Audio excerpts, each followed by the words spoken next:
I'm almost done painting this gate. I just got to do the other side that obviously I couldn't reach when it was turned the other way. So we're gonna do that now. An old friend of mine once told me about a trick if you're painting something with a brush and you know that you're gonna come back to it to give it another coat, or, you know, like we did here today, flip it over and reach some parts that you can't get to.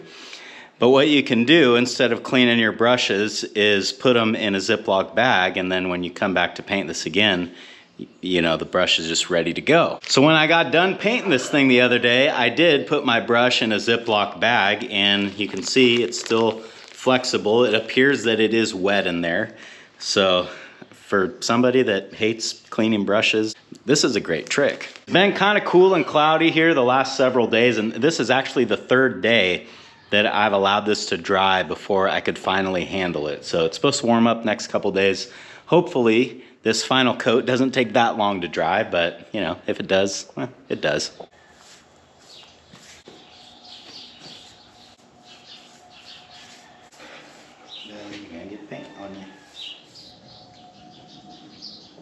That ought to about do it, and if it dries as slow as it did the first time, in about 2 or 3 more days we can get this out of here. Some projects you just buckle down, get them done as soon as you can, and then there are others like this one where it's, you know, a couple hours here, a couple hours there as you have time, and it kind of made it feel like this took forever, especially as simple as it is. And if I end up liking this, or if this ends up working out well, then I'll have to make 2 more of these and get them installed by next year. But that's gonna have to wait for another day, because today I've got other things to do.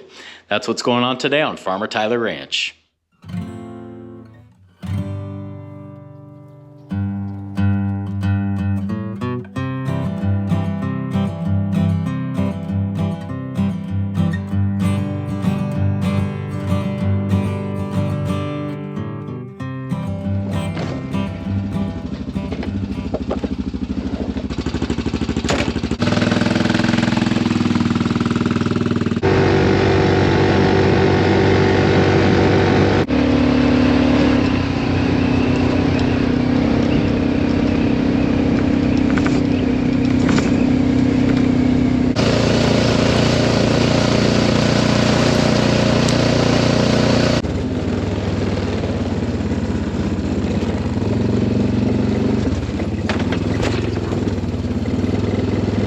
Funny thing I've noticed about Belly is when we're running, she doesn't like to be in front of the side-by-side. She would prefer to be behind it. And I know this because every time we're running, she kind of slows down, lets me pass her, and I don't ever change my speed. And when I look behind me, she's right there.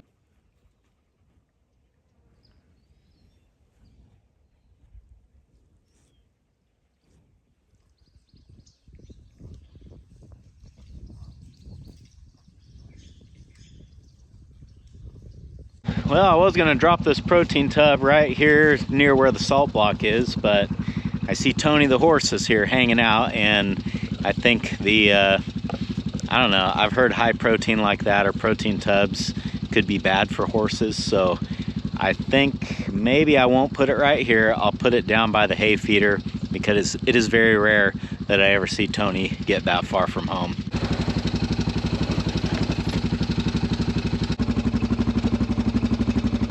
These are only 24% tubs, so I don't even know if they're necessary. The cows will let me know shortly if this is something they need or not, and the way they'll do that is they'll eat it really fast. There are 2 times during the year that the cattle's nutritional requirements go up greatly, and those 2 times are the final 3 months of pregnancy and then the first 3 months of lactation. So for me, on my schedule, if there's ever a time of year to spoil these girls, it's now.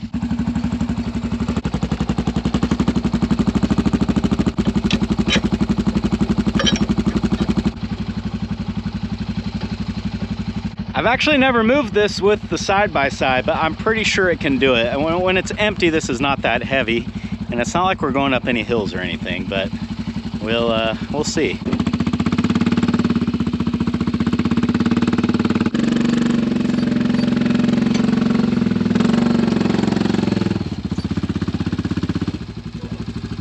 Okay, protein tubs out, feed wagons moved. There's a little bit of hay left here on the ground.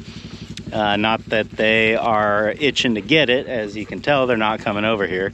And I think they've seen me do this enough times to know what's going on. I'm gonna leave the feed wagon out here, although I don't anticipate bringing any more hay to these girls. I think that the weather's kind of starting to make the turn, and the grass is really gonna start taking off out here in the next week or so, to the point where it'll keep up with what the cows need, and hopefully, maybe it'll stay that way this time. I was curious about what their reaction to the protein tub would be, though. That's kind of why I wanted to drop it over there right next to them.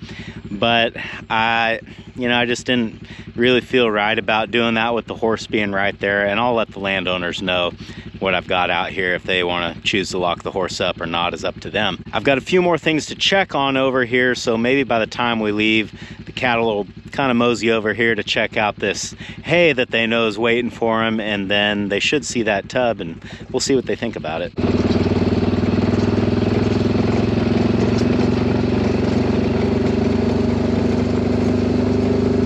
I've been wanting to get a chance to check this fence line here at the toe of the levee, and I'm looking at the fence itself, but then I'm also looking beyond where all the green grass is in the cut here to see if there's any tracks from cattle like they've been out there. I've got most of this ranch hot wired off this year, but this is one fence that is not hot wired off, and one that they have broken through before.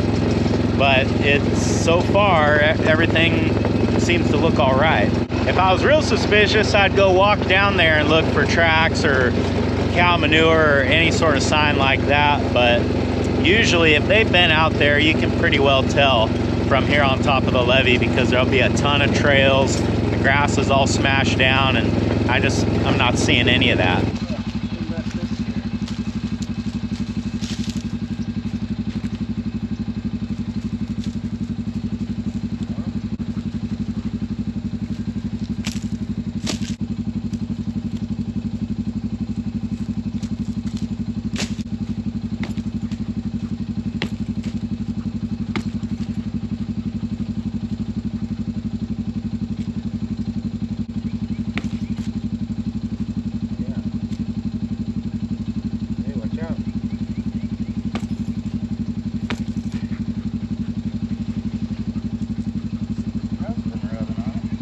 So for those of you that think I'm trying to kick a tree out of the ground, this is not a tree. I mean, it's part of a tree, but what this is from, this branch broke off of one of these larger oak trees here, and if you guys remember, it fell onto the wire, and I had to clean it off.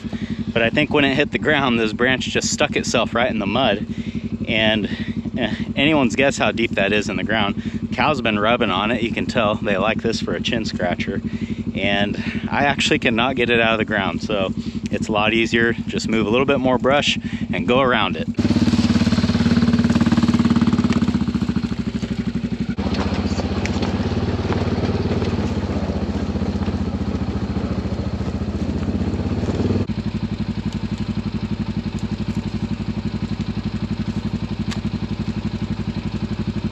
That's kind of interesting. This wire is testing fine. I guess the wood is dry enough that it's not conducting very well. But you can see the way the branches pulled that wire down, a cow could have easily stepped over that, and look at all the incentive she has to do so. I'm kind of surprised that nobody has yet. Well, the cows found the hay, and it looks like a few of them found the protein tub as well.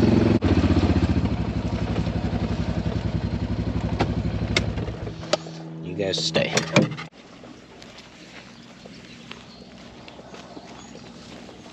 Well, they're sure tearing into that.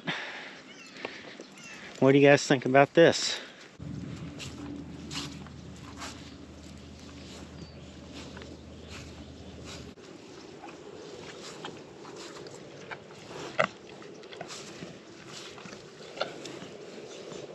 Well, the ones that like it really seem to like it, and obviously they're looking at it. Every once in a while, you see one of these girls bite at it. For years, I have thought that raccoons were coming out here at night and like scratching at the protein and eating it, and that was those little streak marks that I was seeing on the top of the protein tub. But I think I just learned that those are teeth marks from the cows trying to bite it.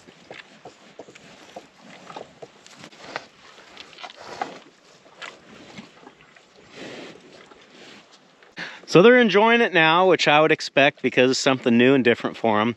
The real story will be tomorrow when I come out here and check it, see how much they actually consume of that. Well, number 59 there, she sure looks pregnant the way she's standing. And actually, I'm seeing number 41 over here kind of looking the same way. Today's March 6th as I'm filming this, and I really don't expect calves until like the beginning of April. That would be the target due date if everything worked perfectly and nothing weird ever happened. So what I'm getting at is that it won't surprise me if we get a calf around mid-March or, you know, later part of March, because you usually always get one that's a week or two early. But really, we shouldn't get into the swing of things for, I mean, like 3 more weeks, really. Well, I guess that's about all that's going on out here. Let's go home. Next thing I got to do today is get this hot wire ready to go so that when I bring the steers home, I can put the yearlings back here in this back pasture. Originally, I had kind of thought that I would just split the pasture in half and give them access to half of it, but you know, I've already got this wire that's still up from last year, and it would be a lot easier to just give them this this last little paddock here that is normally used in the grazing rotation. I think that the amount of grass that they're going to have access to is actually going to be plenty, because you can see a ton of grass grows here along the fence, and then they'll have the whole fence at the top of the field where there's a bunch of grass growing. And in fact, I kind of want them to get after that, because soon this is all going to head out, and then they don't like to eat it as much anyway. So right now is really the time to get them on these fence lines, and this wire's pretty much set up and ready to go. So that's what we're gonna do. To power the hot wire here at the home ranch, I always use this Gallagher S100. That's kind of like the workhorse of all of my solar energizers, and it ought to provide plenty enough punch to keep these calves where they need to stay. Now we are getting We're getting about 8,000 or 9,000 volts on it now. So and that's with that line connected. I do still need to run it down along the top of the field, which we're going to go do right now. But the voltage should not change. So that's plenty hot. It's the way we like it. You ready to run? You ready to run? Okay, let's go. Let's go.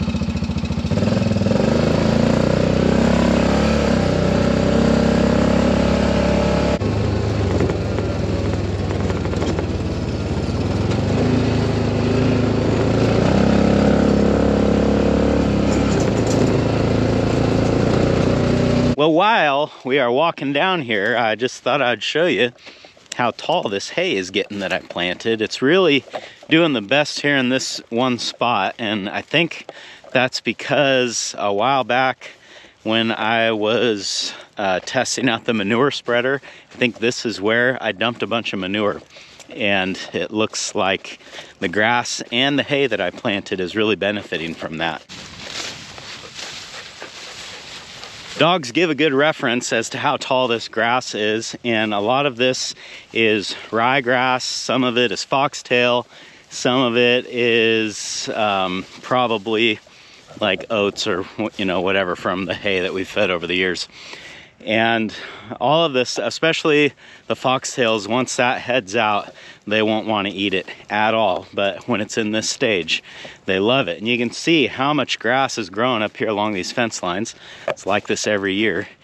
And I think these calves are they're gonna like this.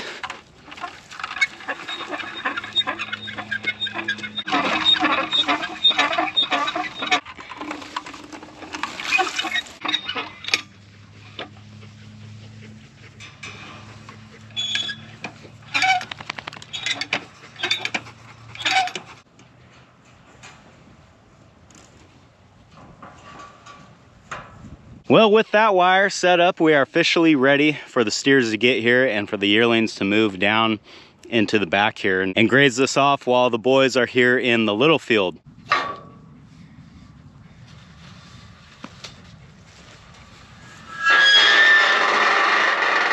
Everything is ready except for one very important thing. I need to go back up and turn the Energizer back on because, you know, I was smart enough to remember to turn it off while I was spooling out the rest of this wire. But let's run up and do that. We'll turn that on and then come back and see how hard it is to show these guys that this gate's open. I know once they figure it out, they're gonna be so excited to get out here, but it might take some work to show them that. And you guys know what that means. More running.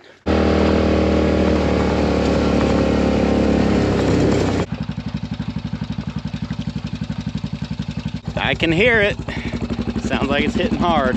Because I'm moving the calves down here where their diet is gonna change from primarily hay to now exclusively grass, there is a little bit of transition strategy, I guess. And mainly what I do, you turn them out with full bellies. So like I gave these guys a new bale a couple hours ago, so they've been eating it this whole time, which means their bellies are gonna be full. When they come out here, they are gonna want to eat this grass, but they're not gonna be able to consume as much of it just because they'll get full and they'll stop eating. And that kind of eases the transition from that drier hay diet to now this wet green grass. Isn't that funny? 3 heifers are all out here eating together. They had enough of those boys, I guess. You guys had enough of the boys, huh? All right, well, I hate to break it to you, but I'm gonna go get him. Go on, boys. This is the one we doctored for the foxtail, 2303. He's looking better. Definitely looks like he feels better. That eye still has a scar on it. I don't know if the GoPro picks it up or not, but that's kind of to be expected. It'll probably be there the rest of his life. Go on. I have a feeling they're gonna end up running back to the other end before they find the gate. Go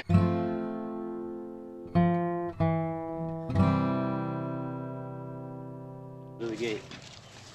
Go to the gate.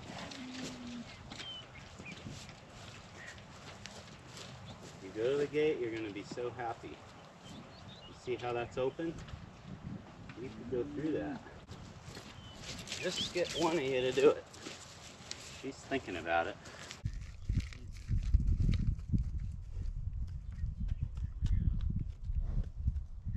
Okay, kids. Do like she does.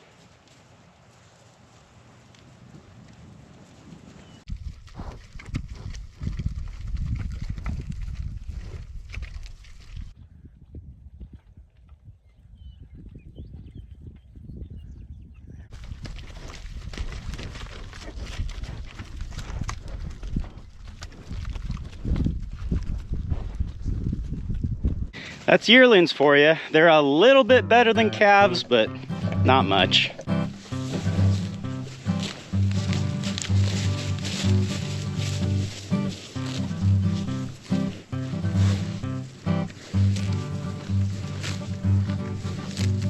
Well, you know they're happy when you put them somewhere and they don't get much more than 20 feet past the gate. I guess that's gonna do it for this one. Thanks for hanging out with me today, guys, and I hope I'll see you again on Farmer Tyler Ranch.